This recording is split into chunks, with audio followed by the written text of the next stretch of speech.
picking back up this morning in our Sunday school lesson, covering Joseph, and we've learned some things about Joseph the past few weeks. Have you ever received a surprising or a surprise news or a surprise that you wasn't expecting? I know I have. And these can lead to some of the best surprises ever because you don't see them coming. You don't know they're coming your way. And remember last week how we covered Joseph had already been sold. He's sold into slavery by his brothers. And then, but through the message of Genesis 6, we see what had taken place. And even though he'd been sold by his brothers, they'd been taken to Potiphar's house after spending time in prison. His wife accused him of rape, and then he was put in prison. Even while he was in prison, God made this man of integrity to prosper and grow. He blessed him in everything he'd done in his hand, God did. And it was seen in prison how God used Joseph to fulfill a great and wonderful task. He used Joseph. Joseph had great management skills. He was a man of integrity. He was a man of God. And those overseers who seen this took note of what Joseph was accomplishing and what he was able to do. And Joseph advanced drastically in rank. God used this man and took the best of a bad situation and eventually interpreting dreams of prisoners and how they came to pass. He foretold what was going to happen, and everything come to pass as Joseph said would happen. And when they had released Joseph, Joseph simply told these prisoners, hey, don't forget about me. Don't forget about me. But like most cases, just like today, they had forgotten all about Joseph. Now, even though they had forgotten about Joseph, they had forgotten all about him, that does not mean that God has forgotten him. God does not forget us. He knows what's going on, and God is going to use this man of integrity to save a nation. Is what he is going to do. Pharaoh had some disturbing dreams, we learned. Very disturbing dreams, and he could not find anyone who could interpret those dreams. He couldn't find anyone to tell him what they meant until one of those men who had been in prison had remembered Joseph. It come to his mind, hey, I remember a guy that could do that. And Joseph was brought to Pharaoh. Joseph interpreted his dream without Pharaoh telling him what the dream was. And that it came to pass, or it was coming to pass. Once again, Joseph had been placed second in command of a nation. He advanced in rank, and God had great plans to use this man once more. You see, a famine had come. A famine had come, and everyone had to travel to Egypt for their goods, for their food. They had to travel there and prepare and get what they needed. In the lesson today, what we're going to see take place, and this morning, there is no doubt that there has been a period of time that has passed. A period of time that has passed before we get into the time that we're in right now. The amount of time we simply do not know, we're not sure about. Like the rest of the world, his family is going to have to make an appearance before this man once more. The boy, they're going to stand before him, and they're going to be surprised. Boy, are they. They were about to be surprised, but more than that, I believe Joseph himself was surprised at who was about to show up. So number one, doubt. The brothers' arrival. Verse 6 says this. Now Joseph was governor over the land, and it was he who sold to all the people of the land. And Joseph's brothers came and bowed down before him with their faces to the earth. Now, Joseph had been appointed governor. He was second in command over all the land of Egypt, being second in command to prepare for the famine. He's preparing for it, and no doubt this came with a great and awesome responsibility Joseph had. His responsibility was great. He had a lot of weight, a lot of pressure on him, but he acted calmly, Joseph did. He had a lot to handle, and he was preparing a nation for the famine that was to come and was now being complete during this time. Now it was during this time these great tasks was presented for Joseph, and distributing the money and the goods. He was managing it all, how everything was to go, and who it was to go to, the prices of everything, the cost of everything. All this was under Joseph's command. He was in control of it. He's in control of handling it. and what they needed at that point in time. Now we look who shows up. His brothers. His brothers come into the scene because everyone had to go to Egypt. His brothers come into the scene, the ones who threw Joseph into the pit, and they plotted on killing him. The ones who took him out of the pit, and they threw him in the pit and left him for dead. They ended up selling him because Reuben, the oldest brother, did not want to kill him. He convinced the other brothers not to kill him, but to sell him into slavery. And before the younger brother, they show up, whom they do not recognize. They don't recognize him when they show up. We are to take note that Joseph sees them, and they know who they are. He knows them. He can see them clearly. He knows exactly who it is. Verses 7 through 8 says this. Joseph saw his brothers and he recognized them. He'd seen them when he'd seen what was coming. He'd seen that was them, and he recognized them. But he acted as a stranger to them. And he spoke roughly to them. Then he said to them, "Where do you come from?" And they said, "From the land of Canaan to buy food." And Joseph recognized his brothers, but they did not recognize him. They didn't recognize him at all. Now, could you imagine what's taking place here? What's going through Joseph's mind when he sees the very brothers who plotted on killing him, and then eventually sold him to some people who ended up selling him to the enemies of Israel, the Ishmaelites. Could you imagine what's going through his mind when he sees his brothers show up here on the scene? They've been out of the picture for a long time. They've been out of the picture for a long time. And here he is. He's in second in command of all of Egypt. Only the Pharaoh he has to answer to as far as an earthly realm. Now he knows he has to answer to God. But here's his opportunity for revenge, isn't it? Yep. It's his opportunity. But you see the thing here, a brother's love is a brother's love. A brother's love is great. A brother's love is strong. And Joseph is a man of integrity. He's an upright man, a moral man. He is a godly man. That's who he is. The one who feared and loved the Lord. Now his brothers were here. How would he respond? How would he respond during this moment? How would he treat them? Would he treat them unjustly? Oh, he had the authority to do so. He had the authority to do what he wanted to with them. And the dream he had told them about, remember what he said? When he told his brothers what was going to happen so many years ago, that they were going to come and bow before him. And how he told his dad, Jacob, how he was going to come and bow before him. They all rebuked him for what his dream had said and what he had told them was going to happen. The reasons is they did not recognize him because, first of all, they probably thought he was dead. You got to remember the time frame here. It's a long time. They never recognized him. They thought he was dead. They never would have dreamed that Joseph would be in the position that he is in at this moment in time. Remember, they were angry at him when Joseph told them. And even Jacob rebuked him when he told them about his dream, when he interpreted it to him. They didn't recognize him. Why? Because we have to take account who Joseph is now. Here's Joseph. He's dressed in Egyptian clothing. He's standing before them, second command of all that's taking place. All the nation, only the Pharaoh. They don't recognize him. We see in Genesis chapter 41, verse 14, then Pharaoh sent and called Joseph, and they brought him quickly to the dungeon, and they shaved and changed his clothing and came to Pharaoh.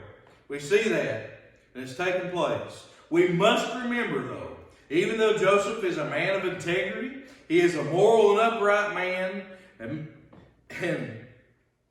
this man of integrity, as Brother Dean mentioned, refers to him as a shadow of Christ.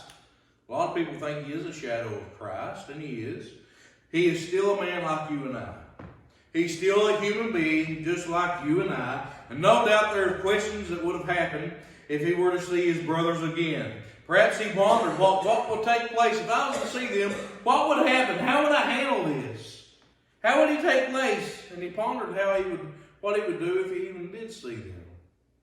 But Joseph spoke harshly to them. We've seen already he spoke harshly with them, or even the tone of severity towards them. We don't know, but we want to see. So now we have Joseph's accusation in verse 9. It says this. Then Joseph remembered the dreams which he had dreamed about them and said to them, "You are spies. You have come to see the nakedness of the land," he said. No doubt seeing his brothers here brought back some memories of what they'd done to him. No doubt it stirred up some memories of his dreams and authority in his family. And I'm sure it even brought back to mind of how his brothers thought and treated him during his younger years, his younger days. I'm sure we would remember this as well. Ironically, however, their actions to prevent any ascent to power on Joseph's part had done the opposite and contributing directly to his status. God used him and put him where he needed him. God used the situation he'd been placed in, used the situation he'd been put in to fulfill his will. So many times we ponder why bad things happen to good people. Why does bad things happen to good people? Yet we never look beyond the problem. We never look beyond the problem. We don't know why we're enduring hardships. We don't know why we're enduring trials. We don't know why we're having to go through such tribulation. We don't look past the problem. We focus on the problem rather than the solution. And we ponder on things like this. Yet, even though we ponder on it, we look at the problem, we don't know why we're enduring these moments or why we've been placed in that position. We should never question God and His motives. We should never question God and His motives. However, we are to trust in Him and knows that He knows what's best for us during those moments in time. We trust in Him and His plan for our lives. Could it have been that Joseph had sensed some satisfaction in throwing his brothers in prison? Possibly. Joseph was a human being. He was a man like us. He was no different than we are. But I don't think so. I don't think that's what was taking place here. Joseph had different plans. God had different plans. We're going to see what Joseph does later on here when all this takes place. He goes off and he weeps. It could have been that Joseph had done it to see where their heart was at, what their true motive was for being there. Remember, the last time he seen his brothers, they hated him. They hated him. They were going to kill him, and then they sold him into slavery by recommendation or request of Reuben, the oldest brother. Could they still have hate in their hearts? Possibly. Joseph don't know. He don't know. He don't know where their heart is at. After all these years, he don't know. Had they repented? Had they even thought about Joseph? What they had done to him at all? Don't know. We're not told. We see in verses 10 through 13, it says this. And they said to him, No, my Lord, but your servants have come to buy food. We're all one man's son. We're honest men, your servants, and we are not spies. But he said to them, No, you have come to see the nakedness of the land. And they said, Your servants are 12 brothers, the sons of one man in the land of Canaan. And in fact, the youngest is with our father today, and one more is no more. They thought he was dead. They thought he was dead. Today's interrogations, we see interrogations take place, and we know the motives behind them. Each individual are taken into separate rooms. They're interviewed separately to see if their stories match or if they differ. That's what they do. Now we know that Joseph knows all the important details of what had taken place. He knows everything that's happened because he was the victim of it all. He knows what's happened. He knows what's taken place. He knows what has unfolded. And he knows all the details of the story already. So he's going to do some things here. He's going to do some things here. He's going to question his brothers and see their motives. Now his brothers went on the defense at this moment in time. They went completely defensive. No doubt not sure what is happening, what's taking place. Some would suggest that Joseph in and of himself is seeking revenge or payback, is what they suggest for what has happened and what his brothers had already done to him. So that's what some would suggest, but I don't think that's the case.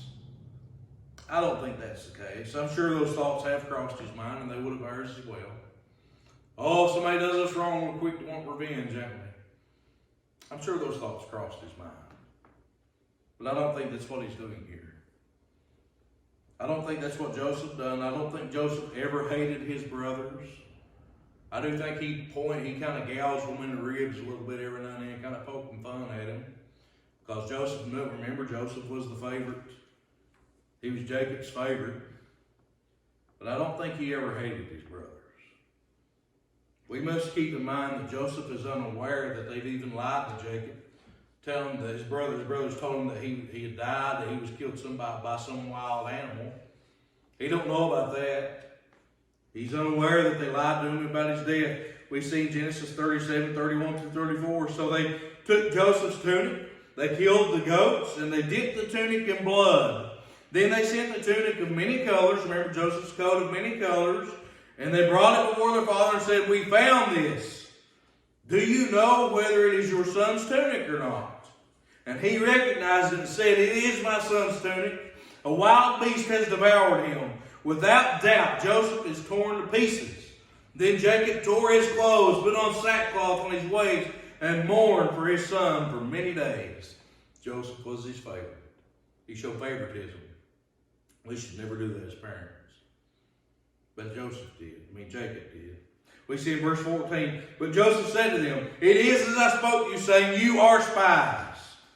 Even though Joseph knew why they were there, he knew why they come to Egypt, he still set the challenge out here for them, and in their honesty to see what they were doing. You know, the Cold War was a worldwide concern in the 1980s. The importance of having the nuclear arms and agreements could not be overstated as President Reagan was preparing to meet with the USSR. The General Secretary Gorbachev and their advisor informed Reagan of the Russians and the love of the Proverbs. Perhaps learning in a few would help the aid of negotiations. The very not popular, trust but verify caught Reagan's fancy, and an expressed tension of believing in good faith what one was told, also doing the research to corroborate statements to Reagan, but expressed all the American attitude toward the Soviet assurances. Before Joseph could trust his brothers and trust what they were doing there, he needed to verify their character.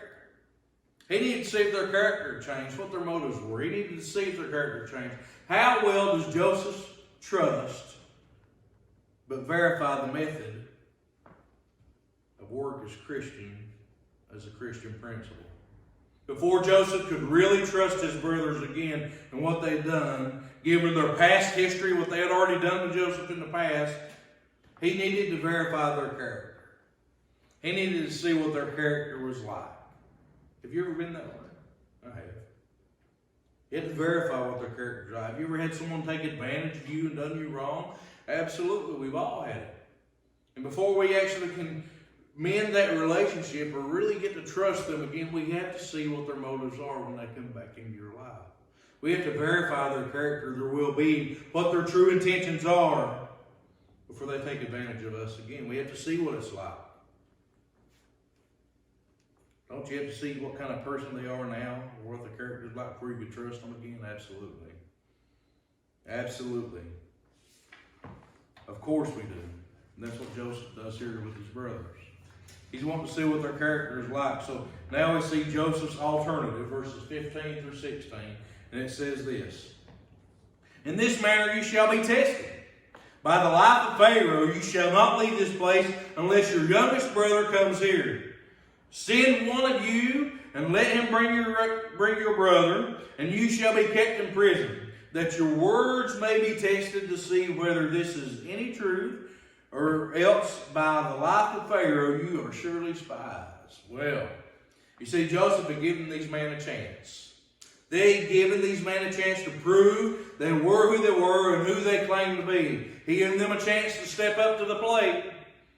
Kind of open up. He already knew himself who they were, but they did not know him.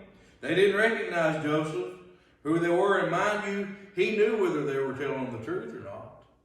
I can remember when I was growing up, I can remember my dad asking me questions to see if I was really going to tell the truth. Dad already knew what had happened, but he was questioning me to see if I would step up to the plate and fess up to what I had done. And that's what Joseph is doing here. He already knew himself who they were, and he knew whether they were telling him the truth or not. However, his agenda was different from what it had appeared to be to his brothers. They didn't know what was going to happen. Now they were fearful. They were fearful they were going to be in prison forever, and they did not know what was going to take place. Now they were on the receiving end. Tables have turned a little bit here. And he was going to see what was taking place. Keep in mind, they still do not know who Joseph is. They don't know who he is. They don't know it's Joseph standing before them. It's also saying how serious Joseph is by what he says, his statement that he made. He said, because remember, he swore twice by saying, surely as Pharaoh lives.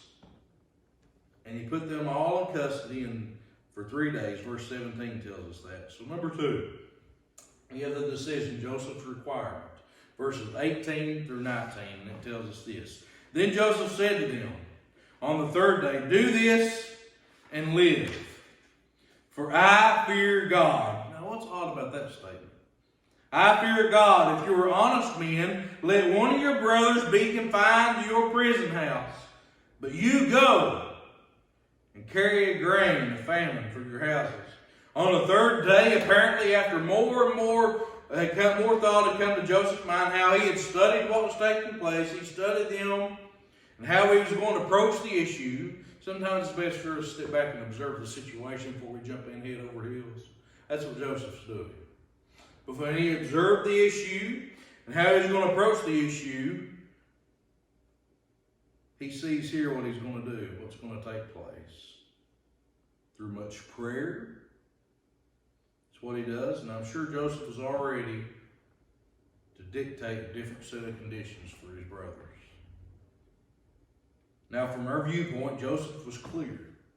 He was very clear what he's going to do. He's referred to as his fear of God and Abraham, Isaac, and Jacob. He feared the Lord. Now, such a statement may have tipped his brothers off, what he said. Remember up here, he said, for I live and fear God. Do you think that may have tipped him off a little bit, who he was? I don't know. I don't know. We shall see. We know that the Egyptians held many idols, many false gods. They had a lot of God for everything going on. The Egyptians had a God for everything that was going on. But here he says, I fear God. It's what he says. They didn't believe, the Egyptians didn't believe in the God of Abraham, Isaac, or Jacob. They didn't believe in them at all. They had a lot of false gods. And in saying this may have tipped them off to see there was something different about this Egyptian. There was something different here. Now his brothers had no doubt could have been excused for not understanding what Joseph was asserting here. They could have been excused for what he was asserting when he said, I fear God. For one thing, the name used for God is plural. It's a plural word here that they used at that time that refers to a true God. And it's seen here that in over 1,000 times in the Old Testament. But it can also refer to generically to supernatural beings as well. It can. Who may be mistaken for God. So the context could be used as brothers were used to think that Joseph feared some God, but not the true God. He had a fear of some God, but their mystery still remained to them because they couldn't really see who Joseph really was. Joseph had also appeared to be an Egyptian. He appeared to be an Egyptian. He had an Egyptian name now. He had an Egyptian wife. He married to the daughter of the priest of Ra. We see in Genesis 41:50, and so Joseph were born 2 sons before the years of the famine came. Asenath, the daughter of Potiphar, the priest on board, priest who bore to him. And so his brothers may have been under the assumption that he worshipped Ra or other Egyptian gods because he had a different name as well. Zaphenath Paneah is what the scripture said his name really was translated. So we see in verses 20 through 21. And bring your youngest brother to me, so your words will be verified, and you shall not die. And they did so. Then they brought to one another, we truly are guilty concerning our brother. For we saw the anguish of his soul when he pleaded with us, and we would not hear. Therefore, this distress has come upon us. Now they're thinking, oh, how we remember what we done to Joseph now. It's coming back around on us. Tables have turned. It turns out that only one brother will be required to stay behind. Only one brother will be required to stay behind. And what do you know? It's the youngest brother, Benjamin. How odd is that? The others will be taking the supplies and orders of Joseph and giving them the task back to Canaan. The following verses continues as though this sentence had never happened, is what it does. This represents a significant jump in the narrative. We see the brothers' remorse, verse 22 through 23. And Reuben answered them, saying, Did I not speak to you, saying, Do not sin against the boy? Now Reuben's remembering. Hey, I told you not to kill him, and I told you not to do this stuff. And you would not listen. Therefore, behold, his blood is now required of us. But they did not know that Joseph understood them. They didn't know they understood him. Spoke to them through an interpreter. We see an interpreter come in to interpret for them. But Joseph knew everything they were saying. He knew what was taking place. Joseph's distress is not mentioned in this time here. But you can just imagine what he's feeling as he sees his brothers do this. And now they're opening up and they're remembering what they'd done to Joseph. He was in anguish. He was in sorrow. He was sad. And we see his intense cries are previously unheard willfully because he turns and has to walk away from the scene. He don't want to cry in front of them. Joseph loved his brothers. No doubt it was surprising that these 10 men were blaming themselves for the death of the man who was now standing right before them. It was during that time and the common belief that if you'd done something wrong, if you encountered distresses, hardships, trials, tribulation, it was a sign of punishment. Kind of one of those things like we say, well, you reap what you sow. And that's the way they viewed it. That thinking is reflected throughout the Bible in such cases as Job, when he was going through such hardships and trials, and his friends said, oh, they accused him of doing things wrong. That's what he done when they should have kept their mouth shut. We see that. We may still feel that our past sins have brought judgment upon us, and sometimes they can. But like the brothers here, we only see part of each story. We should be very cautious when interpreting it as well. Very cautious in our interpretations. We should always trust in God's reasoning for all. Trust that He knows what's going on at all times, because God knows what's best for us. The irony here in this whole story is that this trouble has visited him because of what they had done to Joseph. It was a punishment is the way they looked at it, but it's not as a punishment, however, but because God has worked through their wrongdoing to save them. He's worked through them all to save them and help them. Although the brothers believe they're being punished by God for what they've done to Joseph, God is going to use this situation to save an entire family from famine. It's at this point Joseph knew nothing about his brothers Reuben standing up for him and didn't want to kill him. Joseph didn't know that. Reuben stood up in his defense during that moment in time while the others were going to kill him. So we see Joseph's reaction, verses 24 to 25. And he turned away himself and wept. Then he returned again and talked with them. And he took Simeon from them and bound before their eyes. Then Joseph gave a command to fill their sacks with grain and restore each man's money to his sack. And he gave them the provisions for their journey. Thus he did for them. And sometimes it said that big boys don't cry. Oh, big boys don't cry. Let me tell you something. My heart's been softened many times through my life, especially when you're a dad. I've always been told it takes a man to cry in front of another man. I've shed a lot of tears in my life. And somebody said that big boys don't cry, to whatever extent this is true maybe, and excuse the pun of crying shame. Tears help express and even expel the strongest of emotions, especially painful ones. For me, the writer here says, for losing my first wife has been the cause of many tears. Pat, my first wife, 58 years, succumbed to cancer more than 6 years ago. Even now, there have been occasions when a leader or a tender memory catches me off guard, he says, and I find myself choking up, unable to express my feelings except through tears. Unexpectedly hearing a song we shared together, he says, or finding an object that belonged to her makes me cry. We see here Joseph was a strong leader in Egypt. He was a strong leader. Hearing remorse and crying moment. Can character be evaluated by what brings a person to tears and what doesn't? Before sending his brothers back to Canaan, Joseph had taken a calculated step, because within his own authority he set the price for all the goods in Egypt and his position that he was in. He set the price for grains and all the supplies. He was over it all, controlling the market. And he decided what he was going to do, and he sent food back with his brothers at no charge at all. He gave it all back to them. The strategy served Joseph in at least two ways. It served him in two ways here. First, he has blessed his brothers by not accepting payment for the food, thus allowing that money to be used for purposes other needs as necessary and as seen. Second, not telling them at all what he would do. He didn't tell them what he was going to do, and his actions made them fear God. We see in Genesis 42:28. And they would the governor see them as thieves as well as spies? Maybe. Was this finally God's plan to punish them for Joseph's death? What they had done to Joseph in the past? How much worse could things truly get? Think about it. They're here. They never expected what was going to happen to them when they went to Egypt to claim the goods they needed. So as we conclude, we see the importance of tears.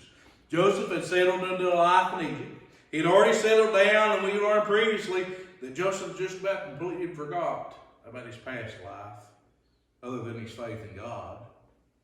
Joseph had already forgot about it. He was secure in a powerful position. He was married. He had started a family. He'd taken over the responsibility of providing grain for those who had traveled from near and far to Egypt because of the severe famine that had ravaged many countries throughout the land.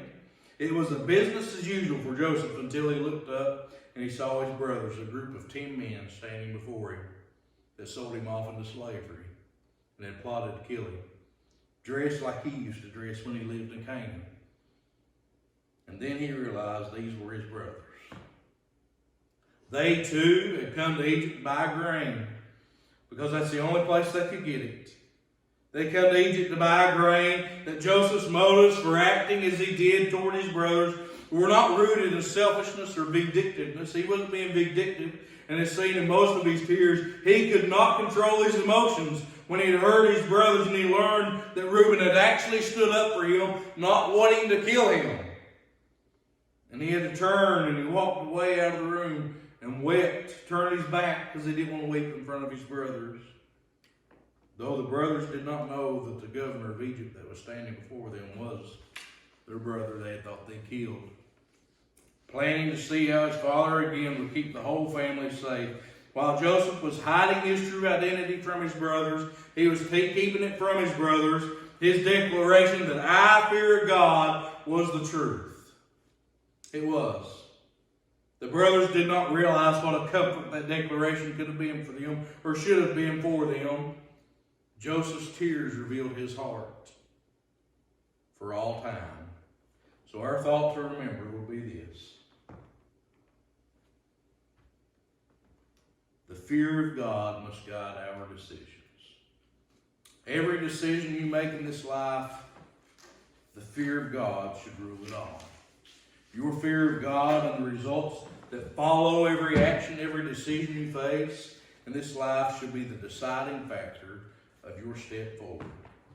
And everything you do, every step you take, the fear of God should dictate your actions in life and reveal the true character of your heart.